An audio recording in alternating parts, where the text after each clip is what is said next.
नमस्कार, between the lines with निरोजन में आपका स्वागत है। आज हम बात करेंगे पश्चिम बंगाल की, और पश्चिम बंगाल में ममता बनर्जी कैसे बुरी तरह से अमित शाह के जाल में फंस गई हैं। अमित शाह ने ये पूरा का पूरा जाल बिछाया और खुद उसमें जाके फंस गई वो। भाई अमित शाह वहां पे जब 30-31 को गए थे और जो उन्होंने पूरी रणनीति बनाई थी, उस रणनीति में मां, माटी और मानुष जो नारा ममता बनर्जी का है, उस नारे को हड़पने की कोशिश की थी। ये लग रहा था कि पता नहीं कितना ये नारा काम कर पाएगा, लेकिन जो ईडी का काम हुआ, ईडी की रेड में जिस ढंग से ममता बनर्जी पहुंची और जिस ढंग से उन्होंने सड़कों पे शक्ति प्रदर्शन शुरू किया, वो एक लग रहा था कि अब नैरेटिव क्या, अब तो वो अपने ताकत बल पे स्ट्रीट फाइट के दम पे, मतलब सड़क पे प्रदर्शन करके और बीजेपी को कॉर्नर कर दी। लेकिन इसके एक दूसरे रिप्रिकॉशन जो थे, तो दूसरी प्रतिक्रिया जो होनी थी, वो देख करके, वो सुन करके ममता बनर्जी डर गई। जो बैकफुट पे हैं, वो उसके कारण से हैं। उन चीजों को हम आज समझेंगे, लेकिन उसके पहले आपसे अनुरोध है कि चैनल हमारा सब्सक्राइब कर लीजिएगा, बेल आइकन पर बटन दबा दीजिएगा ताकि आपको हमारा वीडियो समय पे मिल सके। और हाँ, कमेंट जरूर कीजिएगा, क्योंकि आपके कमेंट से नई जानकारी भी मिलती है और नए पर्सपेक्टिव भी मिलते हैं। तो दरअसल जब शक्ति प्रदर्शन हो रहा था कलकत्ता में, बंगाल के तमाम ब्लॉक में, दिल्ली में भी उनके एमपी ने किया था, तो लगा था कि अब बीजेपी के लिए कोई कॉर्नर नहीं बचा है। और जो कल शुभेंदु अधिकारी के काफिले पे जो हमला हुआ और एमएचए ने जो रिपोर्ट मांगी, वो एक नया संकेत दिया कि अब पॉलिटिक्स जो है वो दूसरी तरफ जा सकती है। और उसमें चुनाव आयोग की अहम भूमिका, कि सुप्रीम कोर्ट, हाई कोर्ट भी आ जाएगा उसमें, कि अगर वहां पे भाजपा वालों के खिलाफ हिंसक प्रदर्शन हुआ, तोड़फोड़ हुई, उनको प्रदर्शन मतलब चुनाव प्रचार करने से रोका गया, यानी कि कानून व्यवस्था की स्थिति खराब हुई और तृणमूल के समर्थक अपने हाथ में कानून व्यवस्था ले लेते हैं, तो क्या स्थिति होगी।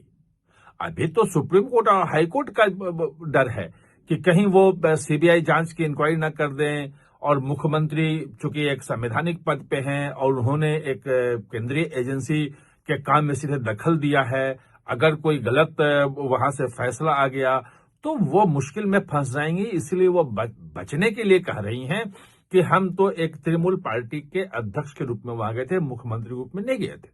खैर, उसमें यह भी है कि भाई आप जब मुख्यमंत्री के रूप में नहीं गई थी तो डीजीपी क्या कर रहे थे वहां पे, कोलकाता पुलिस कमिश्नर क्या क्यों गए थे, वो तमाम चीजें वो कोर्ट में चलेगा। मैं दूसरी बात कर रहा हूं, मैं जो कह रहा हूं वो ये कह रहा हूं कि यदि वहां पे चुनाव के बाद जो हिंसा हुई थी 2021 में, और उसमें जो सीबीआई की जांच का ऑर्डर हाईकोर्ट ने किया, तमाम चीजें किया, वो तो चुनाव के बाद की हिंसा की जो रिजल्ट आया वो तो आ गया। उसमें भी लोगों ने कहा कि भाई अमित शाह वहां पे क्यों नहीं लगा रहे हैं राष्ट्रपति शासन, मांग उठ रही थी उस वक्त भी। और उस वक्त केंद्र सरकार ने कहा कि नहीं, वो ठीक नहीं रहेगा, जो फैसला लिया वो लिया। मांग जरूर थी कि इतने लोगों की अगर हत्या हो रही है, वहां पे घर से बलात्कार हो रहा है, तो बचाने के लिए केंद्र सरकार को राष्ट्रपति शासन लगा देना चाहिए। नहीं लगाया। लेकिन अभी दूसरी स्थिति आ गई।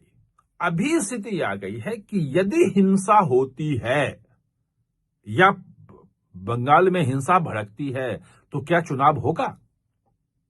क्योंकि अगले महीने वहां अप्रैल में चुनाव होना है।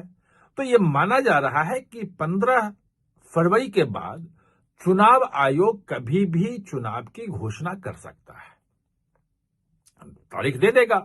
मई में उसकी जो है वो खत्म होने वाली है विधानसभा का कार्यकाल। तो यदि हिंसा हुई और चुनाव के लायक की स्थिति नहीं रही तो चुनाव टल सकता है। चुनाव आयोग ये कह सकता है संवैधानिक रूप से उसको ताकत है कि वो ये कह सकता है कि अभी फ्री एंड फेयर इलेक्शन के लिए वहां माहौल नहीं है और हम अभी इलेक्शन नहीं करवा सकते हैं।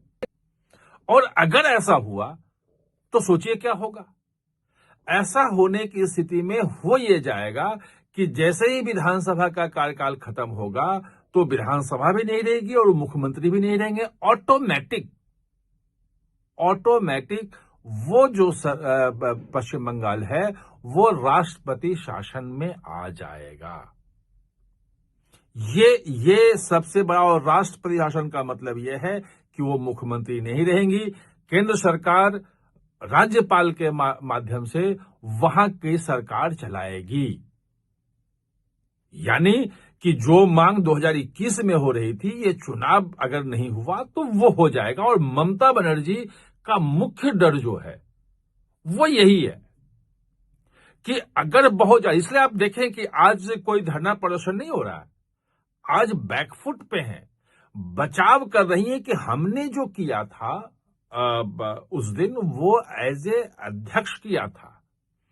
ये वहां पे जब मैं कोलकाता गया था 30 दिसंबर को, तो वहां बहुत सारे लोग ये कह रहे थे, उनको आशंका थी कि अगर ममता बनर्जी को लगा कि वो हार रही हैं तो वो फिर हिंसा और तमाम ताकत दिखाने की बात, उनको मौका चाहिए वो कर देंगी।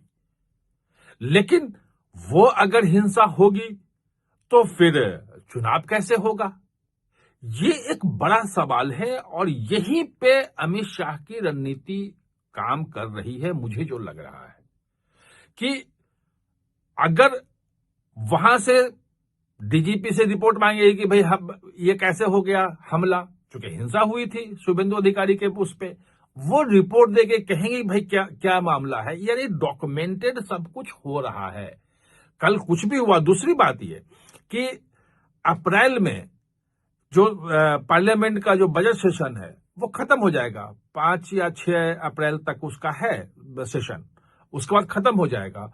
और राष्ट्रपति शासन में ये कहा जाता है कि वो जो राष्ट्रपति शासन है उसको अगले जब पार्लियामेंट का सेशन होगा उसमें पार्लियामेंट में रखना होगा और वहां से रेक्टिफाई करवाना होगा, वहां से पास करवाना जरूरी है, तभी आगे रह सकता है।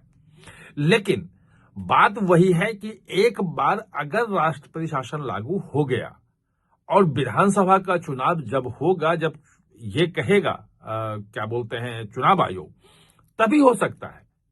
नहीं तो वो तो संवैधानिक रूप से बाय डिफॉल्ट राष्ट्रपति शासन रहेगा और वो अगला जो संसद का सत्र शुरू होगा वो होगा 22-23 जुलाई, मतलब 20 जुलाई के आसपास शुरू होता है।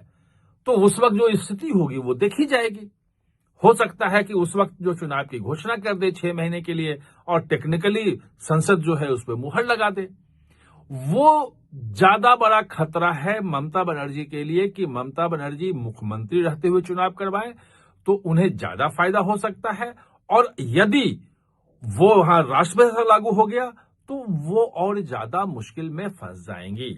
आप हमारे साथ जुड़े इसके लिए बहुत बहुत धन्यवाद। और हां, चैनल को सब्सक्राइब करना ना भूलें, इसका बेल आइकन दबाएं ताकि नया वीडियो कोई भी आए तो उसका नोटिफिकेशन समय पे आपको मिल जाए।